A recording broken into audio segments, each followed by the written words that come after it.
ẹ̀yin ènìyàn wa. Ọpẹ́ o, pìtìpìtì ayé ti dé bá àwọn agbésùmọ̀mí o. Ọwọ́ ìrù ẹkùn security network ti bá àwọn agbésùmọ̀mí o ní ìsọ̀lú ìsìn. Ìsọ̀lú ìsìn ní Okunland, ibẹ̀ ni wọ́n ti mú wọn o. Wọ́n ní àwọn ń bọ̀ láti Àkùngbá. Oríṣiríṣi àwọn oògùn ni wọ́n bá lọ́wọ́ wọn, tírà lóríṣiríṣi, ọ̀bẹ nínú àpò wọn. Àwọn náà lẹ́ ń wò yìí o. Bí ọwọ́ á ṣe máa bà yín nìyẹn. Ẹ bá wa gbọ́ bí wọ́n ṣe mú wọn yẹn ènìyàn wa.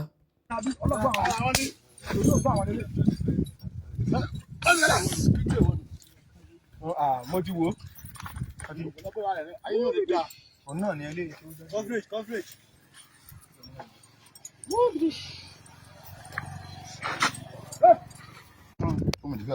Wọ́n kọ́ ní ṣe níṣẹ́ ẹ̀rí kí ní ṣe.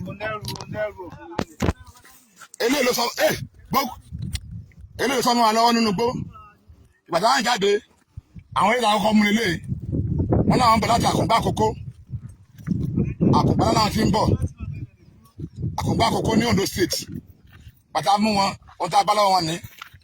Wẹ́dà sísọ̀s. Ọ̀bẹ rà. Wẹ́dà ọ̀bẹ àti ògùn àti àmà. Honda. Ọ̀bẹ ẹ̀dà àtàwọn ọ̀pọ̀lọpọ̀ ogun. Ọ̀bẹ ẹ̀dà ẹ̀kọ́ kalẹ̀ ẹ̀kọ́ àtúnẹ̀ kalẹ̀. Ọ̀bẹ ẹ̀dà. Ọ̀bẹ ẹ̀dà. Ọ̀bẹ ẹ̀dà. Àtọ̀pọ̀lọpọ̀ ọ̀bẹ ẹ̀dà. So ìbàtà sáà mú wọn àtúnbá wọn nínà. Wọ́n náà wọn lọ kára. Gbogbo wọn pátá bòrò ni wọ́n. Jẹ̀ka kò bẹ̀. Àwọn bòrò ni wọ́n. Bòròrò pọ́npẹ́lẹ́ ni gbogbo wọn báyìí. Ìrú ẹ̀kún àwọn ìgbójú sókè. Eléyìí ló sọ́nù wa nínú gbó. Ìmọ̀sáde pọ́ọ̀tì yẹ. Àjọyà. Ìmọ̀sáde pọ́ọ̀tì yẹ. Eléyìí tó máa nugbó lélẹ̀. Tó sọ máa nugbó láti padà express. So àdúpẹ́ lọ́wọ́ ilẹ̀ Yorùbá. Àdúpẹ́ alálẹ̀ Yorùbá. Ìpè ọwọ́ àtẹ̀ wọn. Ọwọ́ ìrù ẹkùn security network. Ẹ̀rọ bàbá Gúsí Sunday Igboho òòṣà. Kí bàbá pẹ́ o. Ọwọ́ àti tẹ gbogbo wọn báyìí lójú ọ̀nà. Àwọn ọmọ rẹ̀ kùn ní orúkọ ti ní kọ́mọ̀nàtì. Adéyìn Máyọ̀wá tí mo jẹ́ kọ́mọ̀nàtì lẹ́gbẹ̀rẹ̀ local government tí mo jẹ́ ọmọ bíbí ìsọ̀lú ìsìn. Àwọn ilé àwọn bandits ilé tọ́wọ́ wa tó wọn.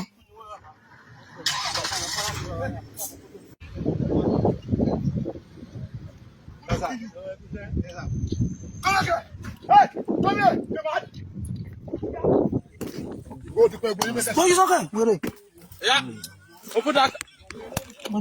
I said open that cap. Open that cap. Open. Hello. Yes, ma. Okay, that's it.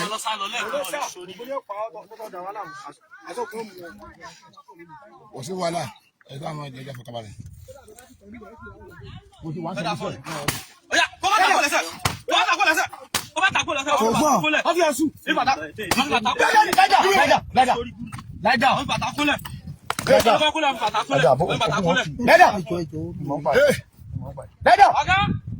Ìrú ẹkùn security network is a video call.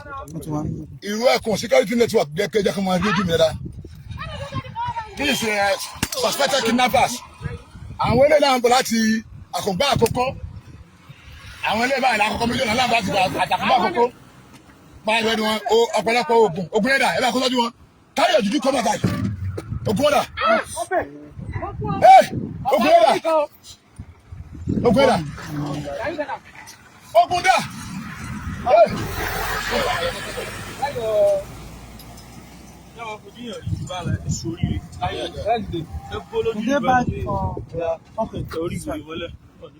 Inú báàgì náà wà.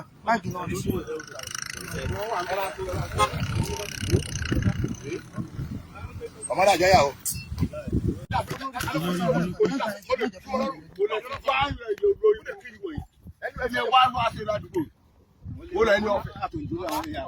What's up, man?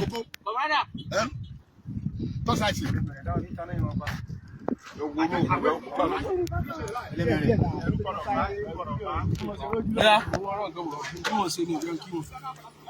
Síbi ọbẹ̀ rẹ o. Ẹ bá kó ogbẹ síbẹ̀. Ẹ rí gbogbo oògùn tó ń dè mọ́ ara ẹ̀ oògùn tó ń dè mọ́ olórí burúkú oògùn tó ń lò tó ń mú náà rè o.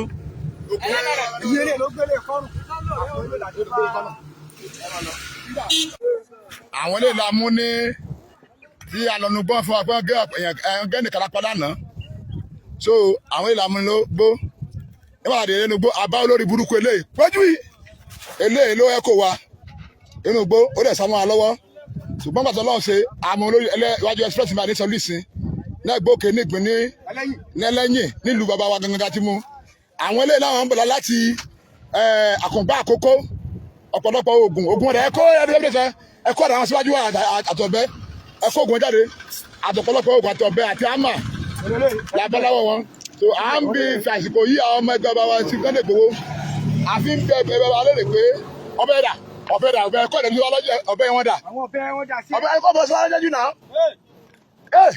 àwọn gbẹ́dà wá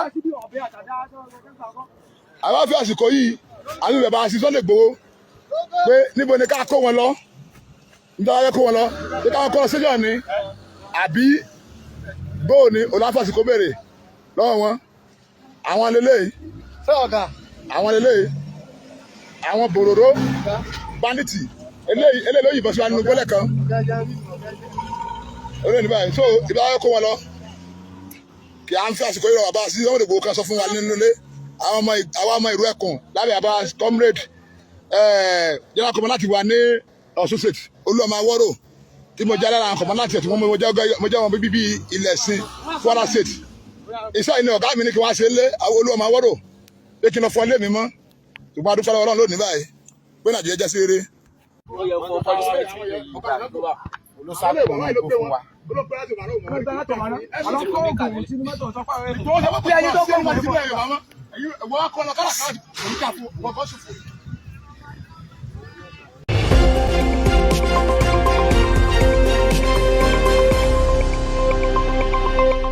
Àṣàkẹ́ TV show.